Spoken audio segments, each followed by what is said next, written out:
지금부터 5월 두 번째 주일 어버이 주일 예배를 하나님께 드리겠습니다. 하나님은 영이시니 예배하는 자가 영과 진리로 예배할지니라. 아멘.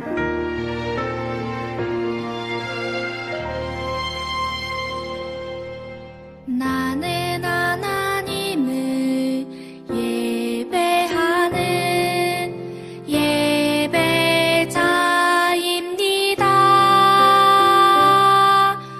내가 서 있는 곳 어디서나 하나님을 예배합니다.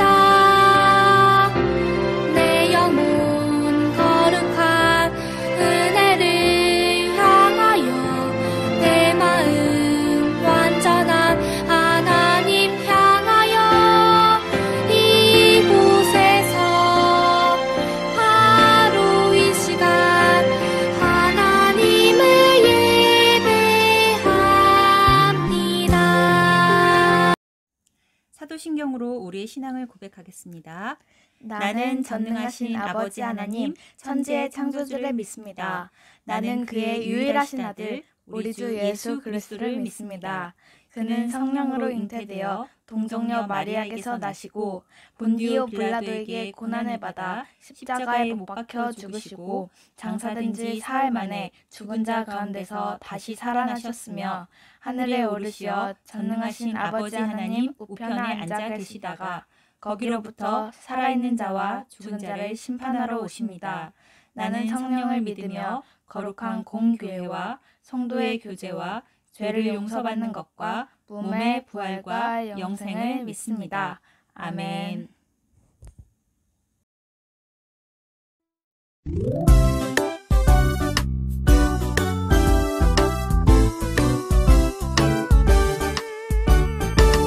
나는야 주의 어린이 주의 사랑으로 자라가요.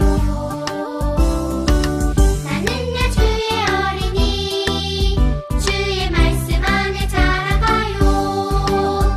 예수님처럼 기도하고 예수님처럼 섬기며 믿음으로 자라가요. 나는야 주의 어린이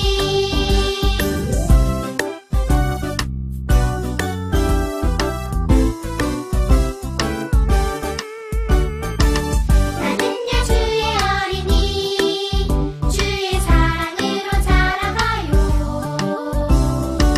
나는야 주의 어린이 주의 말씀 안에 자라가요. 예수님처럼 기도하고 예수님처럼 섬기며 믿음으로 자라가요. 나는야 주의 어린이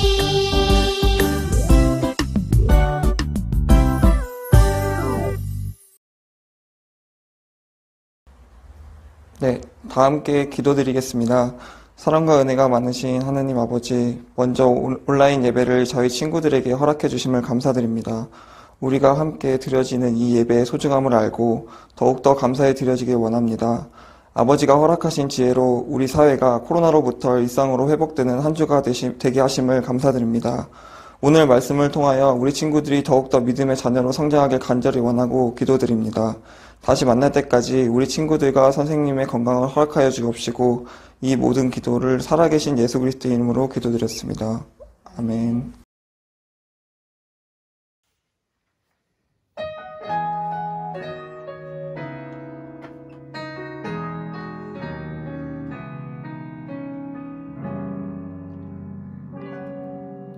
나의 피난처 예수 의지해요.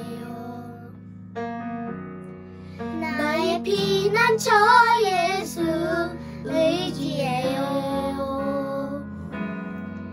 나의 가는 길에 거센 바람 몰아쳐와도 나의 피난처 예수 의지해요. 나는 영원히 주님 사랑해요. 나는 영원히 주님 사랑해요. 세상 어떤 것도 나의 사랑 끊을 수 없네. 나는 영원히 주님 사랑해요. 아버지 나를 사랑하시니 나의 모든 것 주께 드려요. 아버지 내가 여기 있으니 주님 영광 위하여 써주세요. 아버지 나를 사랑하시니 나의 모든 것 주께 드려요. 아버지 내가 여기 있으니 주님 영광 위하여 써주세요. 주님 교회 위하여 써주세요.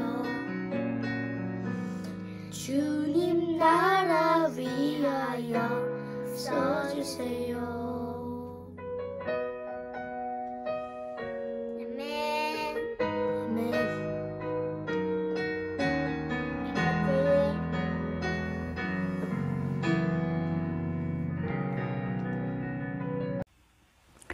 드려진 헌금을 위해 함께 기도하겠습니다.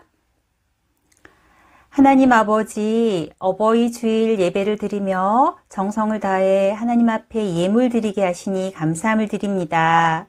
이 헌금이 하나님의 기쁨이 되는 곳에 사용되어지고 하나님의 이름이 높아지게 하여 주시옵소서.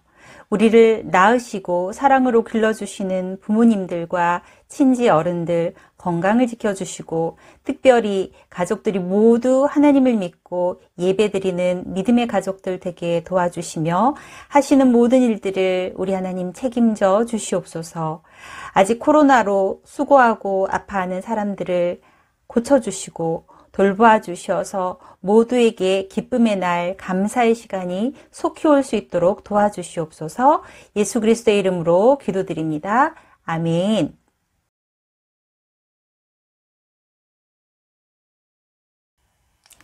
샬롬!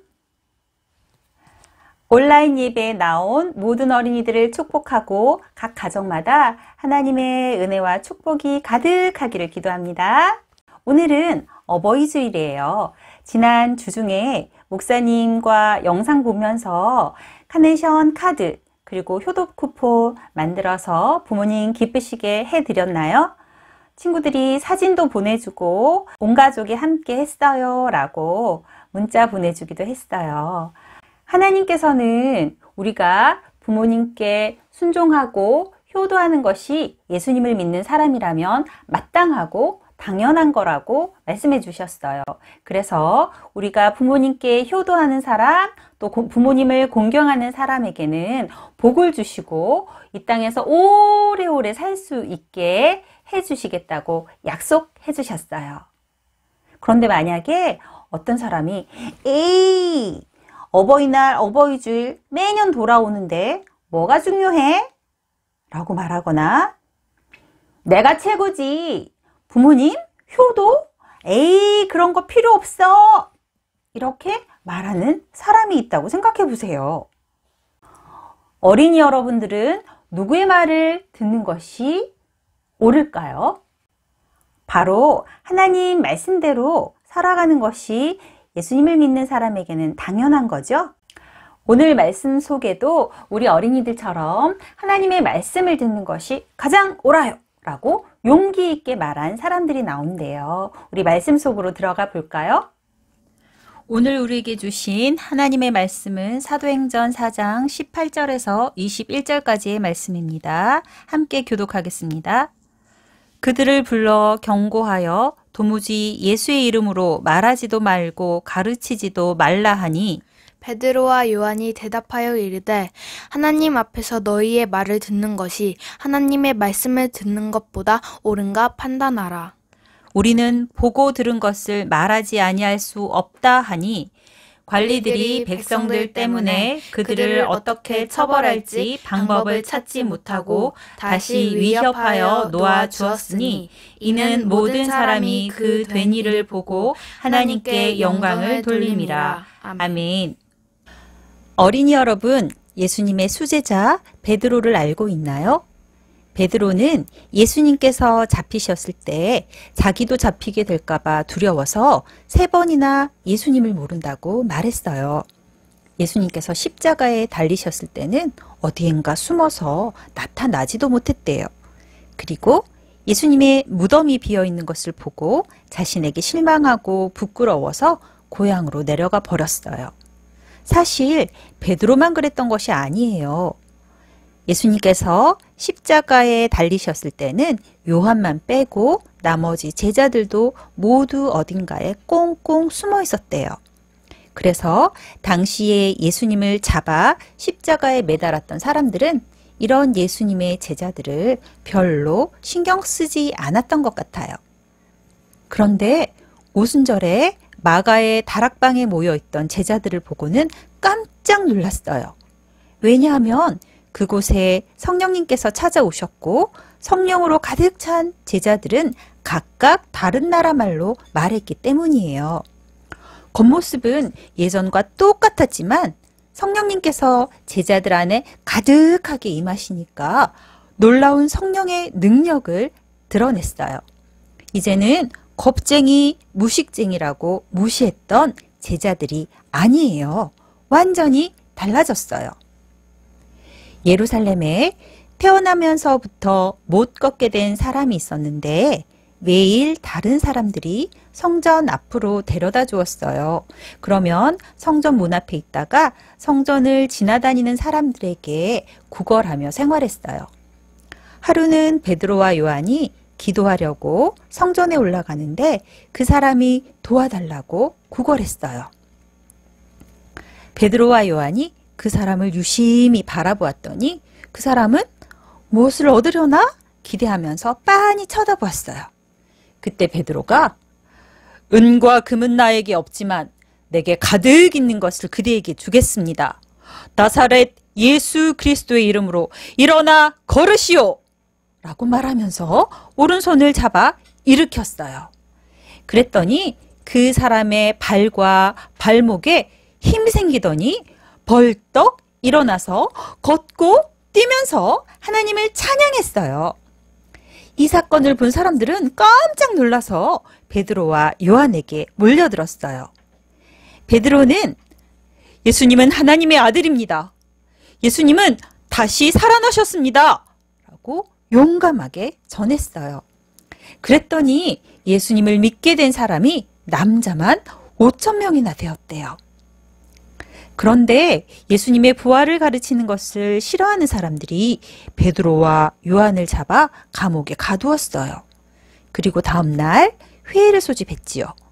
이 회의에는 예수님을 신문했던 대제사장과 이스라엘의 가장 높은 지도자들이 모두 참석했어요. 그들은 베드로와 요한을 가운데 세우고 날카롭게 신문했어요. 대체 그대들은 무슨 권세와 누구의 이름으로 이런 일을 하였소? 베드로는 움츠러들지 않았어요.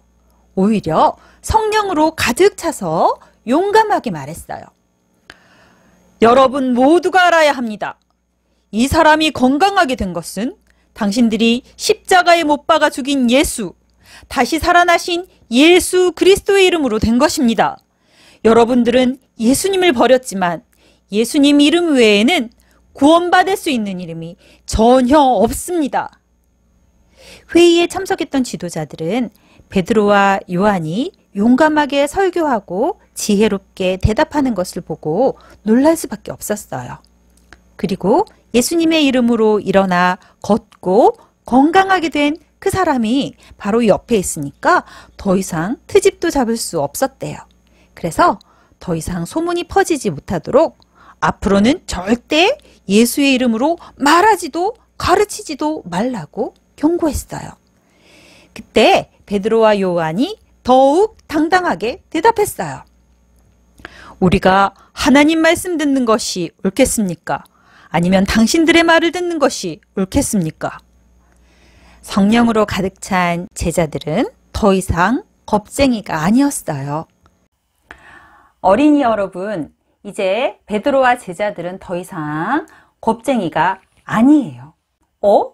겁쟁이 제자들이 어떻게 이렇게 변할 수 있었죠?